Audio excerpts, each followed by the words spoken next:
Good afternoon, students from the Jamaica School of Preaching and Biblical Studies in Mona Heights.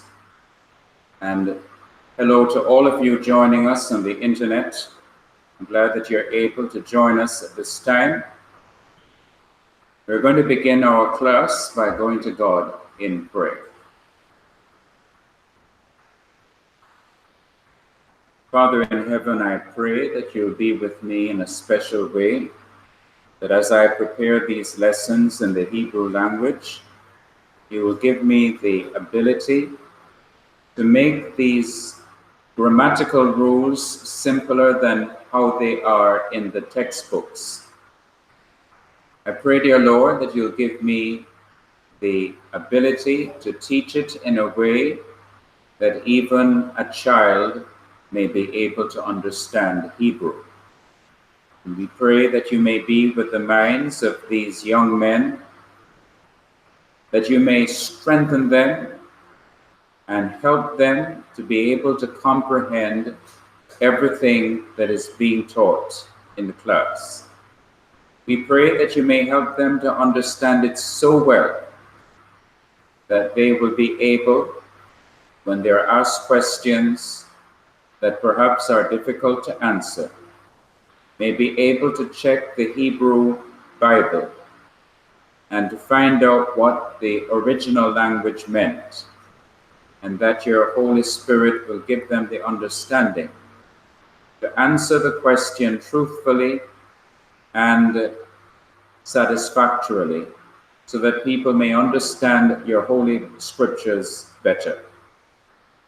And I pray that in the future, you sparing our lives, that these men, wherever they go, may be able to pass on the knowledge of the Hebrew language to others who have not learned it, that they too may be able to use it to understand the scriptures better. And everything is to your glory and honor. In Jesus' name, amen and amen. All right. Is it going to be here? No. All right. Okay. Very good. Okay. Before I go further, just want the register to be signed.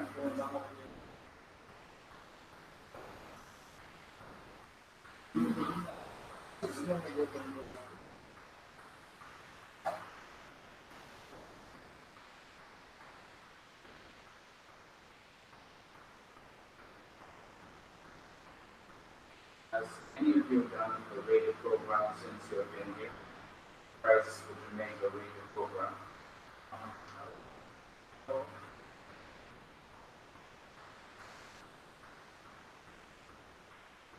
I hope that maybe in the near future you will be able to go to Radio Jamaica, their studio, and be able to preach into the microphone and see how it works.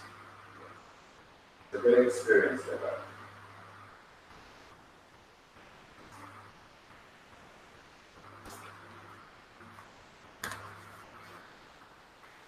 I'm going to be taking you through a review of lesson 16. It's not going to be a long review because the review is simply to prepare you for your test. There is nothing unnecessary in this review. Everything that you will be seeing is designed to help you to be ready to do well on your test. And so I begin with vocabulary. You're going to be getting translation to do, but you will also be getting vocabulary, and it is not going to be spelt out for you on the paper. I'm not going to be giving you the vocabulary defined like you see it on the board. So when you see the Hebrew word, of course, you're going to have the English letters to help you know how to pronounce the Hebrew. But I'm not going to be putting the answer beside each word, what each word means. So you need to know these words well.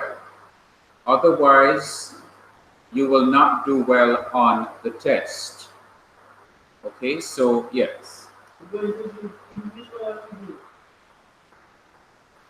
Say it again. Which one we're going to do, Hebrew or English? Okay, you will not have to write out any Hebrew. All that you will have to do is to write the English meaning. So the Hebrew word, both in its Hebrew form and its English form, will be printed out for you already. I might give you a little help by putting the first letter of the word. Okay, for example, in para, I might put down E, then I put down for the next word C, but I don't write anything else. It was to assist you to try to remember the word. Or in the second word, Nathan, I will put down E and I will write a G for the next word. But I will not write it out. That's part of the test for you to remember the meaning of these words. Right, so you have to start from early. Because if you do it overnight, it's not going to work unless your brain is very good. Okay? I'm not saying your brain is not very good, but your brain can do so much and more. Okay? So let us look at the vocabulary.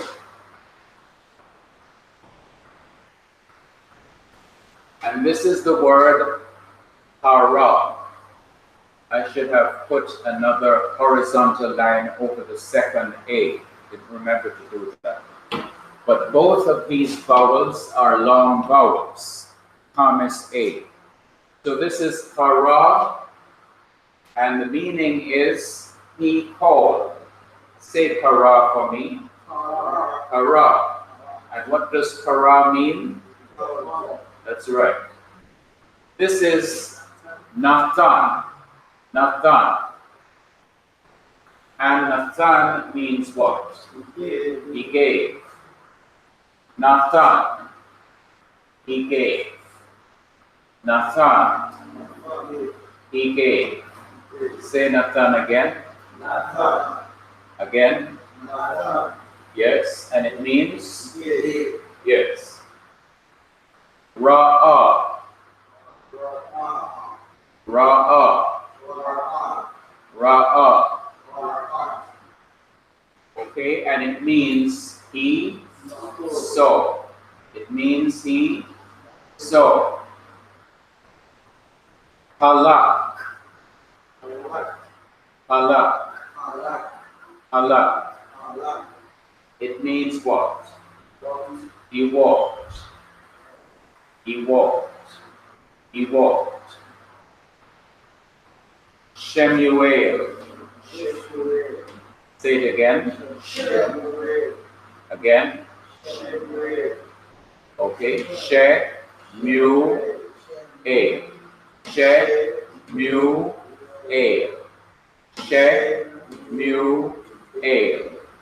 Shemuel. Shemuel. And that is our English word, Samuel. Now this is a definite article that is placed in front of this noun. And to pronounce both of them, it is ha, am. This is not pronounced. The ion is not pronounced. Ha, am. Ha, am. And that means, ha means the, ha means the, ha means the, and am means people. Am means people. Am means people. Ha'am, people, the people. Ha'am, the people. Or this word is what? Melech. Say it again. Melech. And Melech means what? King. Melech means what? King. Good.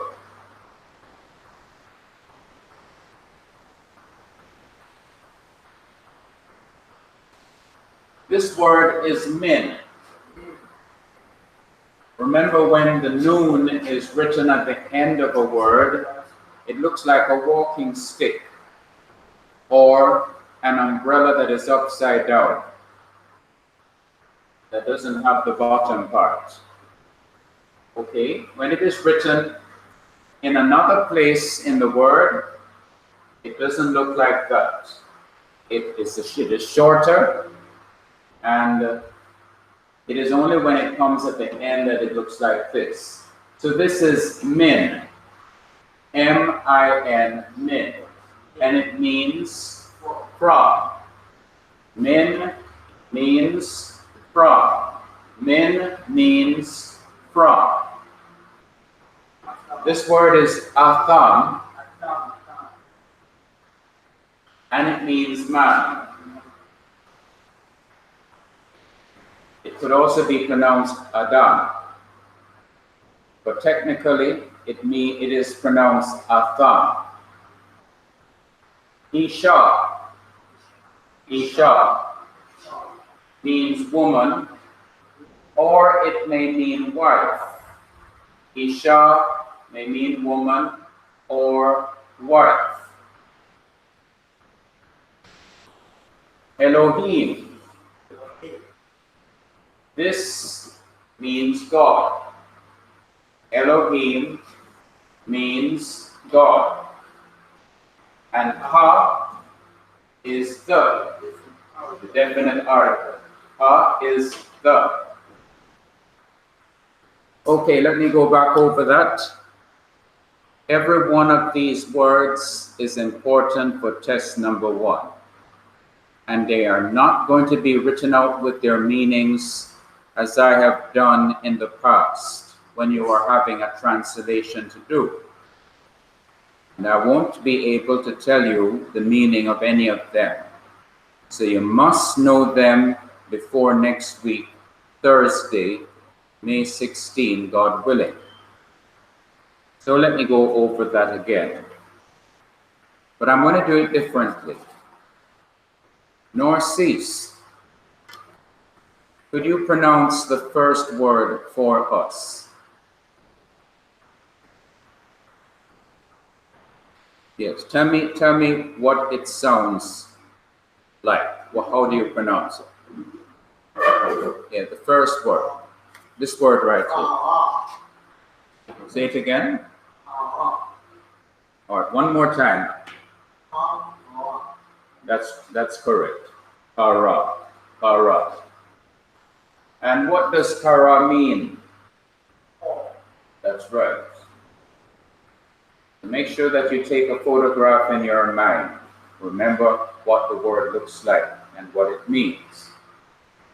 Enrico, you are a follower of the Lion of Judah.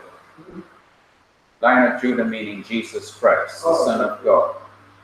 The true Lion of Judah. All right. Yeah, the true Lion of Judah. Or Nathan. Okay, and what does Nathan mean? Correct. Robens, can you pronounce this word for us? Say it again. Ra'ah. Ra'ah. All right, and what does it mean? All right. Richard, could you pronounce this for us?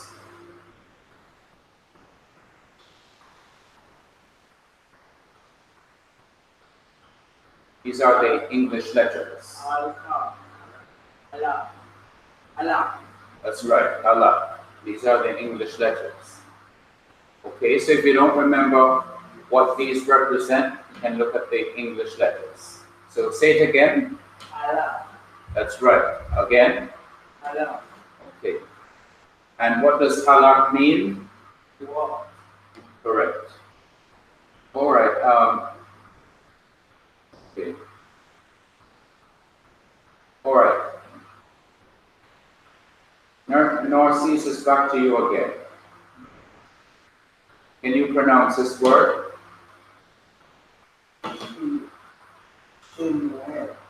Correct. Again? Correct. Again? All right. Shemue. Shemue. Shemue. And what does it mean in English? Samuel. Good. Richard, your time again. Can you pronounce this for us? Ha. Correct.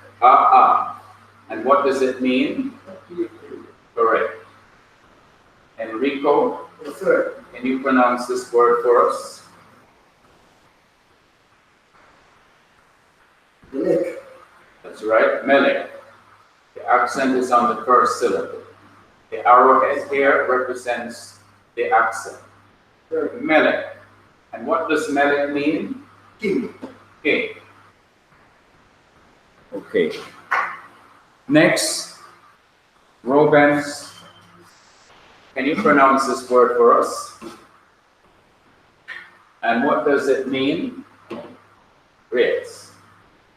Okay. Northeast, back to you. Can you pronounce this word for us? All right. And what does Atam mean? That's right. Okay. Richard, can you pronounce this word for us? This one here. One. Say it again. Again. Or say it slower for me. Correct. Isha. Isha. And it means what? All right. Or wife. Or wife. That's correct. Enrico, can you pronounce this for us?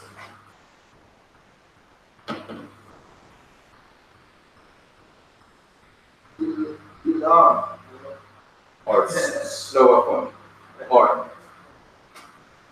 Or what? Elohim. All right. Elohim. Elohim. Correct. Elohim. Elohim. Elohim. Elohim. Elohim. Which is what? God. Yes. And Robens, can you pronounce this for us? And what does it mean? Big. Correct. Let us move on now. Okay, now we're looking at rules. I'm not going to be asking you at all to write down any rules, but I see it is important in doing your translation that you understand why changes have taken place in the words. This will help you to be able to translate what you will be getting. So we're looking at rules governing inseparable prepositions. Le, say le, and that means to, for. Be, and that means in, with, or by. And he, which means as or like. Now rule number 2 says 2 shawads. This is a shawah here. Another shawah. Another shawah. And here is another shawah. Here you have 2 shawads facing each other. This rule number 2 says 2 shawads. Here again you have 2 shawads. 2 shawads cannot stand together at the beginning of a word. Remember that. 2 shawads, like what you see here, cannot stand together at the beginning of a word. cannot stand together at the beginning of a word. So what happens is the Shua under the inseparable preposition le, be, and ke becomes li, bi, and ki.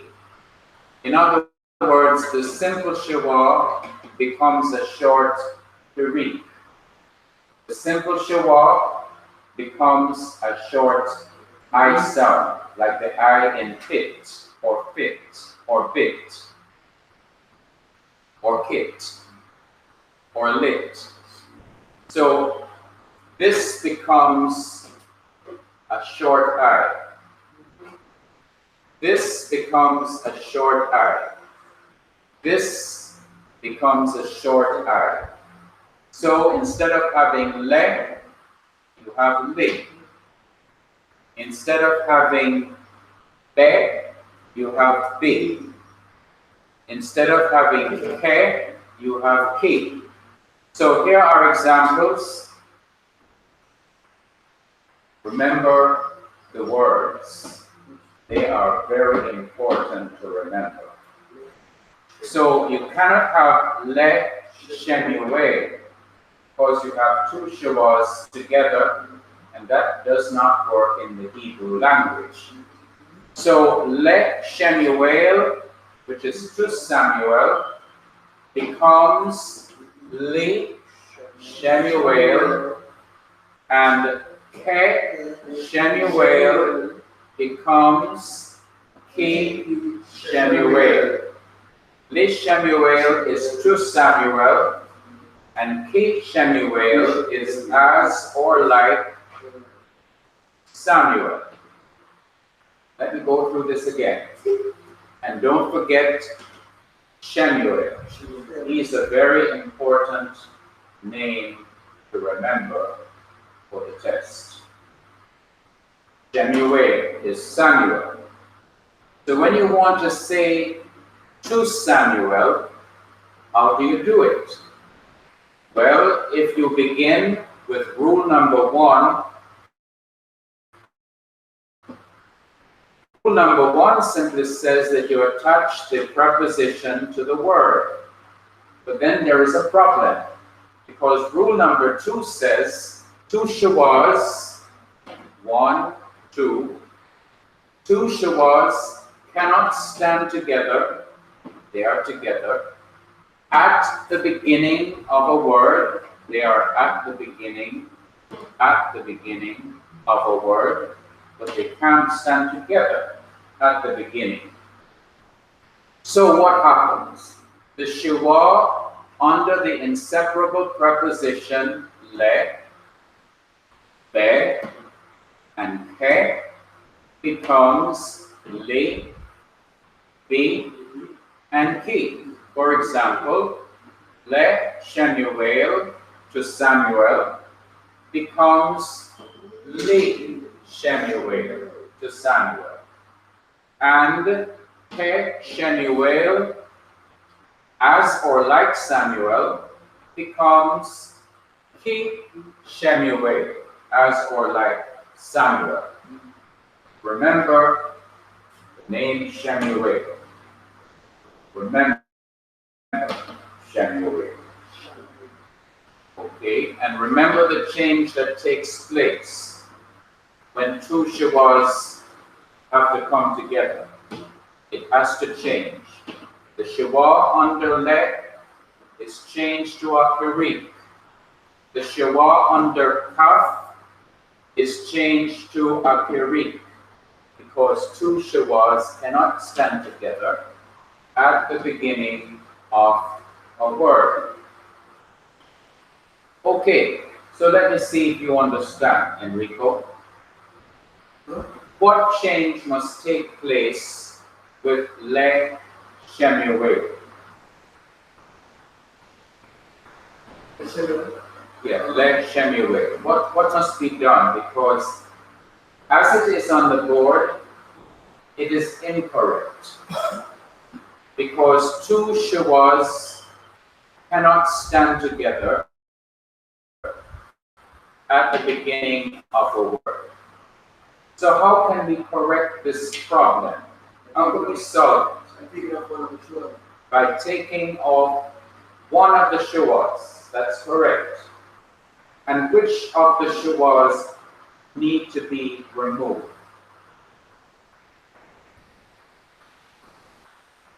This will give you a clue. Look at this one here. What happened here? The one at the very beginning. The one under the lamed. It changed from a shua and became a short kiri, which is a short ing sound, like pit, or fit, or bit. This changed. This is the one that changed from a simple shua to a short kiri. So instead of having le shemuel, you now have li shemuel. Okay, Narcisse, your time to teach us. What problem do you see, Narcisse, in Ke Shemuel?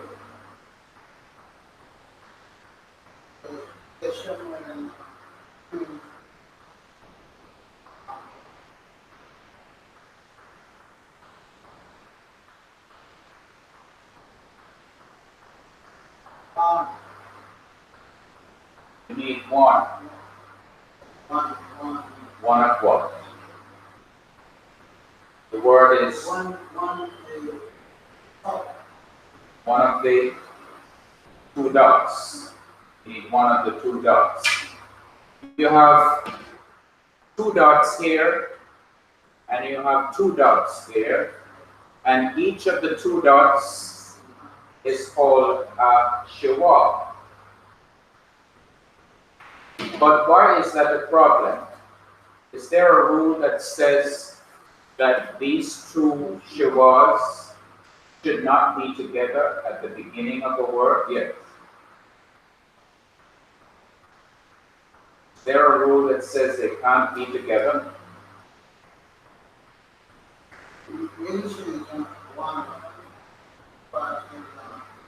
Oh.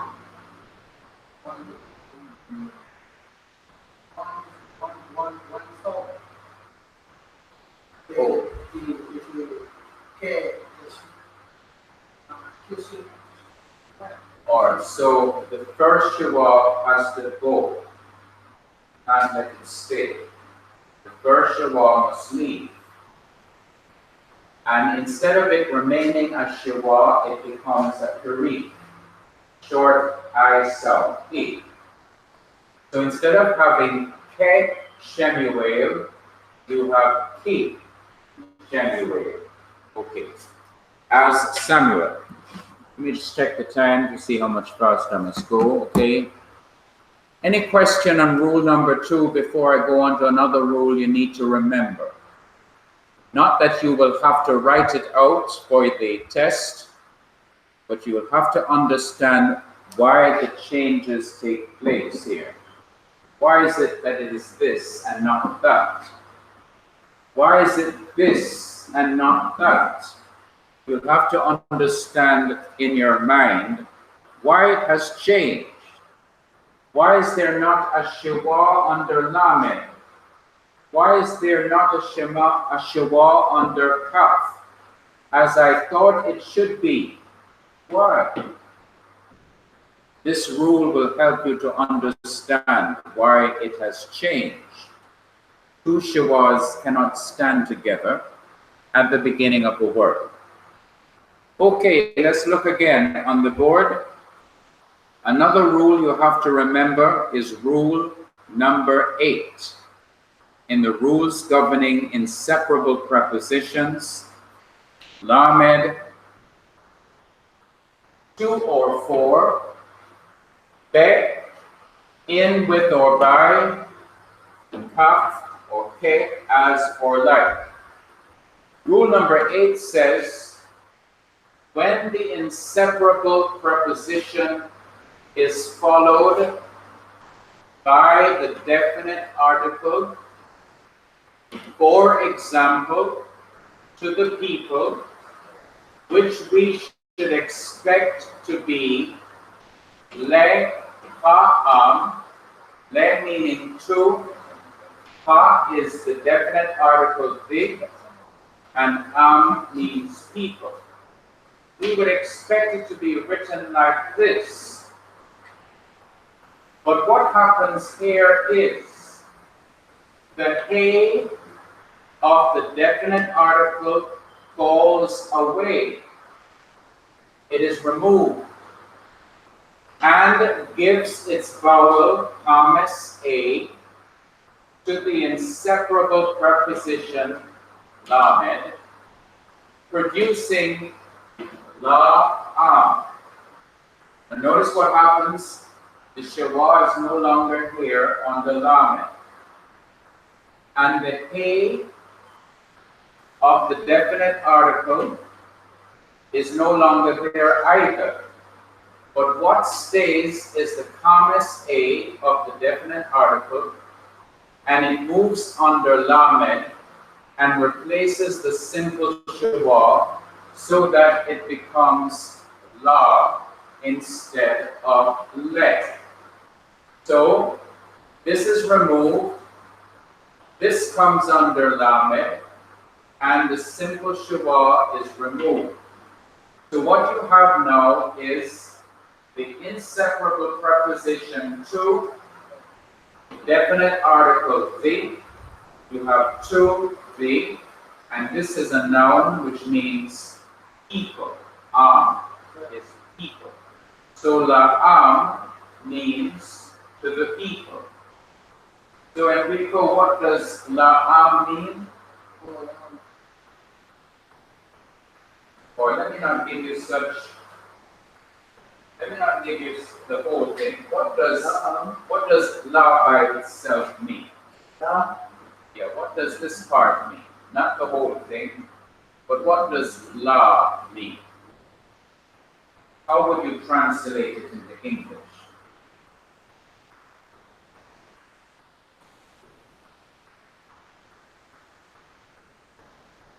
Okay, let me go a simpler route. What does le by itself mean? Forget about la.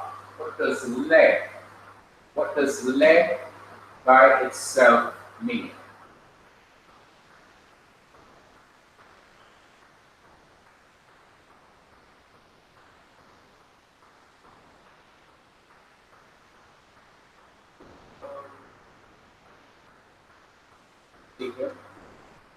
This is le. What does le mean? It means, okay, so let us work with the word to. Okay. Now, this is the definite article ha, and the definite article means the, okay? Notice what happens. The simple shawa is removed. The a is removed. But before Mr. A leaves the word, he gives lamed a. So a comes under lamed. So what you end up having is la. Instead of having le ha to the, you simply have la, which is to. Lamed means to, and the a, which is what is left of the definite article ha, you have the. So you end up having to the. La is to the. And do you know what means? What does the word mean?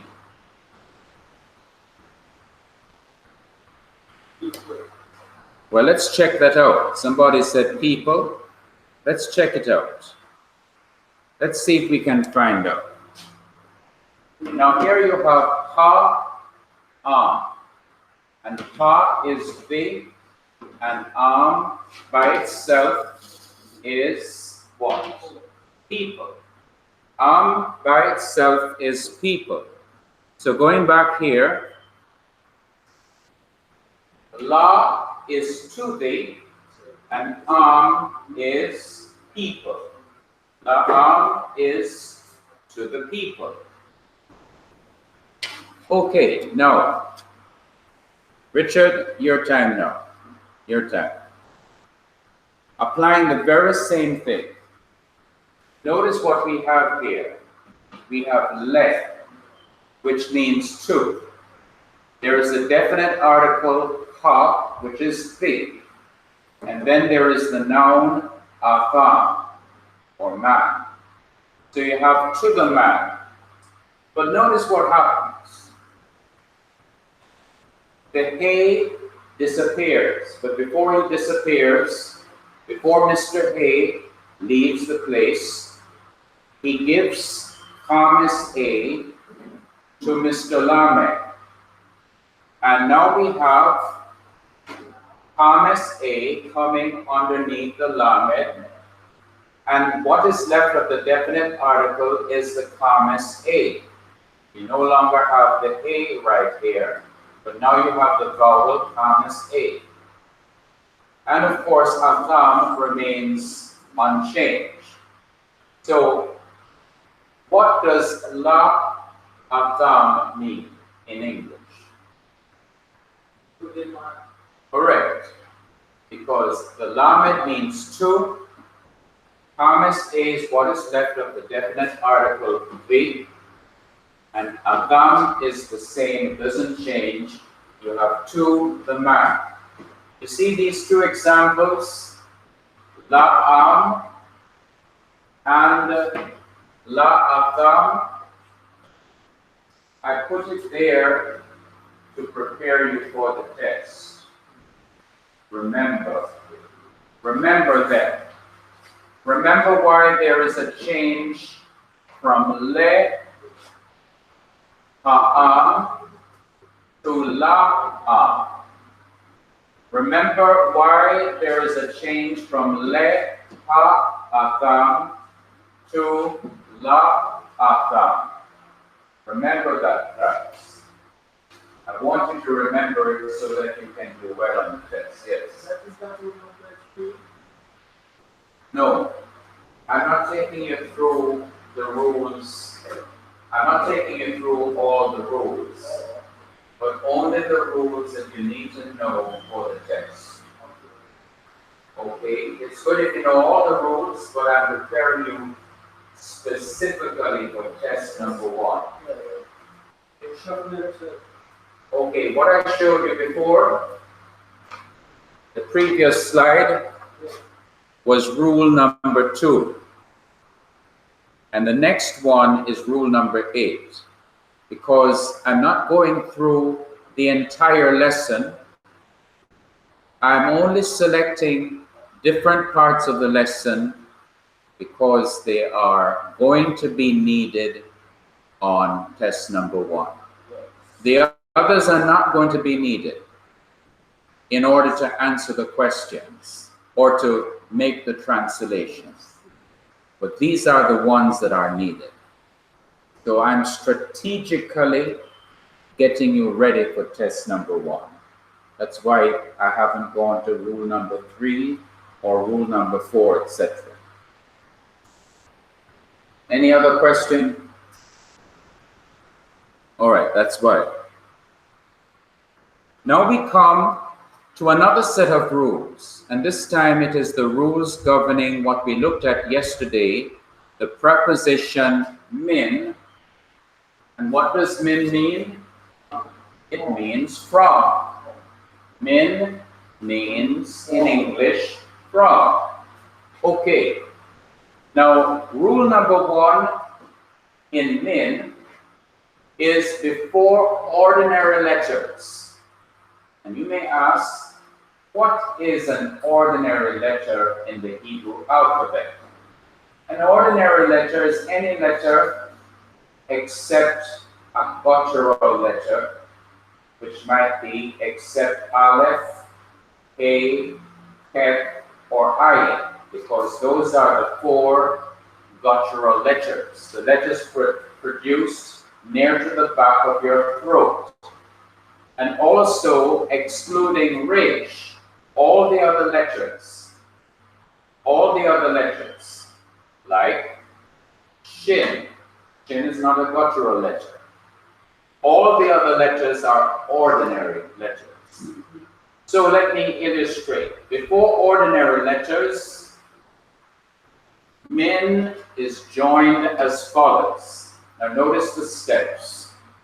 A, you have Min, Shemuel. Now that's what you start off with in your mind. Min, Shemuel. But the noon, this is how the noon looks when it is in the word and not at the end. The noon does not stay there. Notice I've crossed the noon out, Enrico. The noon is crossed out. The N is crossed out. The N is removed.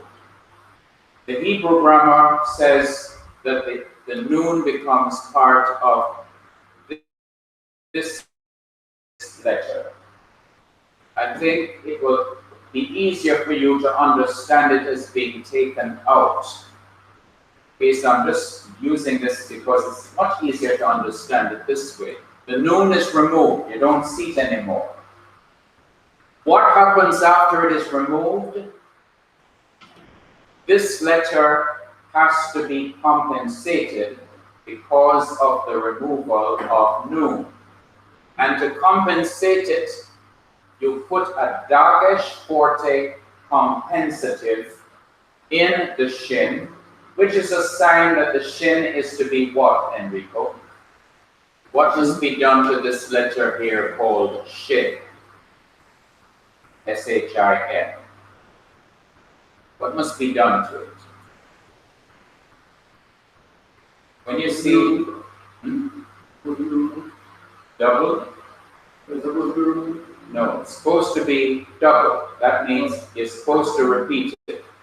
So instead of one shin, you have two shins. But you don't write the two shins down in Hebrew. You only indicate that there is a repeating of this letter by putting a dot in the letter. So since the noon is removed, you compensate for the removal of the noon by doubling this letter here. So you end up having Mish Shemuel, which means from Samuel. What does Mish Shemuel mean? It means from Samuel. Remember this. Remember this. Remember this. I hope you understand what I mean. Mish Shemuel. I've said the shin twice. Mish is the first time. Shemuel is the second. Mish Shemuel. The loss of noon is compensated for by putting dagesh forte compensative in shin. So before ordinary letters, min is joined as follows. You have mi, you don't have the noon, but you double this letter by putting dagesh forte in it, and you get from Samuel. Any question on that? Anything that is not clear on that? All right. Now I need your mind because Hebrew is not an easy language. Not an easy language even for me, even now. And I studied it years ago and it's not easy for me even now. When I'm going through the grammar at home, I have to see how can I make this simple, because if I just tell it to you as it is written in the book, you are not going to understand it. So I have to look at it closely understand it well enough to make it simpler. That's why I don't even recommend the brother to do. I haven't recommended it to him to get a grammar book like what I have. Because they write in a complicated way. I'm trying to break it down so that you understand it. Not an easy language. Greek is not easy either, but it's more recognizable. The letters are more recognizable than Hebrew. Hebrew is like Chinese. It's like you're looking at Chinese letters. You know? So it is harder for me to understand the Hebrew than it is to understand the Greek. So when you're studying it, I would recommend, I'm not saying you have to follow my recommendation. Don't be watching football while you are studying for the Hebrew text, because it takes away from the concentration to learn these difficult grammatical concepts. When your mind is on something else that is interesting, and the Hebrew might be boring to most of you, it is going to take you a longer time to master the Hebrew. But if you focus all of your mind on the Hebrew when you're studying for it, it will take a shorter time to learn. Now that is true for anything else. And I found this out recently. I realized it logically before, but I proved it practically. When I was trying to do a certain work, and I was listening to some singing, some beautiful singing. The singing was so beautiful, it took me a much longer time to do the work I was working on. See, so you have to get all of your attention on what is being studied.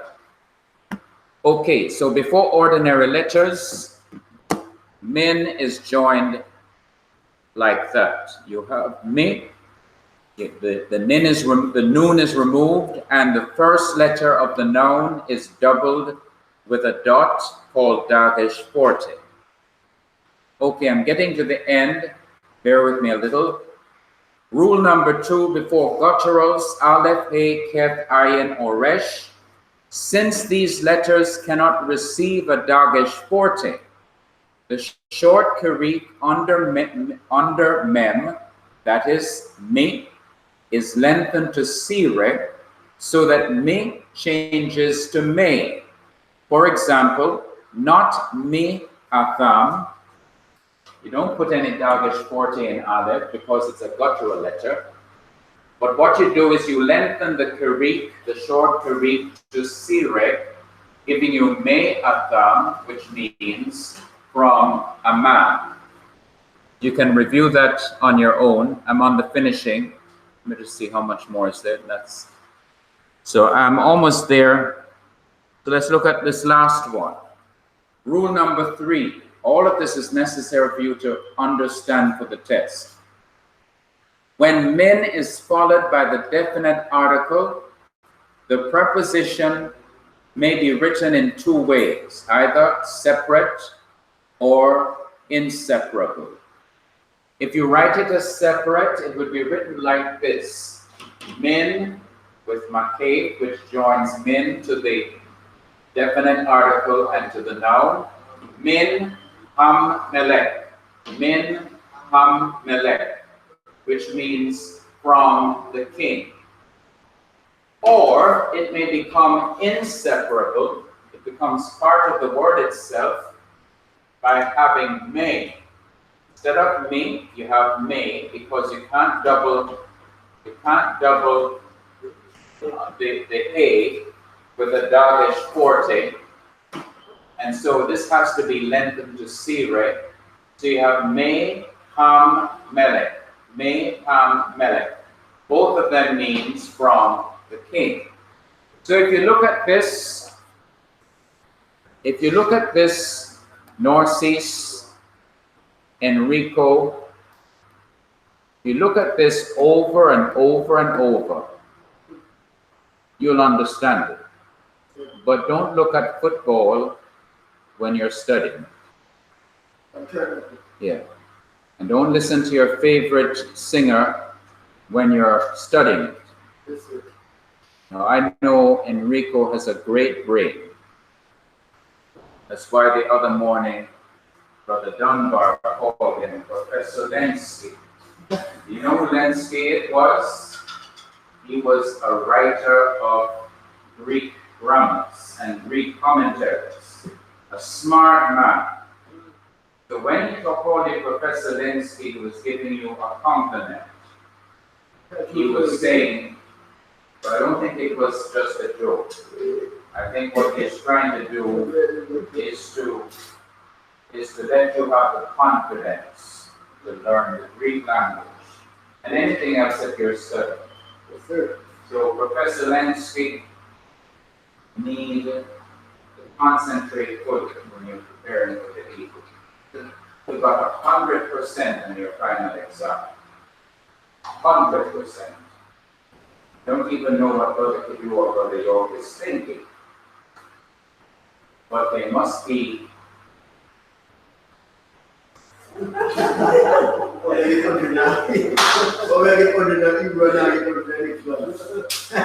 a higher grade for Hebrew than you got for English. Your eyes must be open wide. What happened to him? How come you got this? Well, I was watching and I know you didn't do that. Yes, you did it fairly and squarely. You got your 100. You beat up Mr. Hebrew and left him on the mat. Okay. All of you defeated Mr. Hebrew. And you're going to do it again next week, Thursday, when the boxing match is set to begin at 11:30 in the morning. Well, Friday I want to move on. I'm telling you from now so you can, if you do it by itself without mixing football with it, it will take you a shorter time to learn. I've proven that to myself. Yeah. Yeah. Just learn the concept of short Greek and sure. Yeah. Just learn it. Yeah. Just learn it. Yes. That's Okay. So, all you need to do to prepare for your test, don't even bother look at the long lesson that I've been on from last term. From last term I've been on this lesson. Just use this review PowerPoint. The tree rules and the Yes, everything on the PowerPoint is necessary for test number 1. And you will be ready. Give Mr. Hebrew another uppercut. Send him on the mat. Featherweight. What kind of weight? Featherweight. Well, that would describe me. I'm not a heavyweight. Some people might think I'm heavy. Alright, so is there anyone who didn't sign the register? Okay, thanks. Okay, so this brings us to the end of our Hebrew class. In the afternoon, we will have our hermeneutics class for year 3 students. God willing. So we are going to break now. I should have given you a break earlier. We're going to break now. And I thank you all on the internet for joining. God bless you all.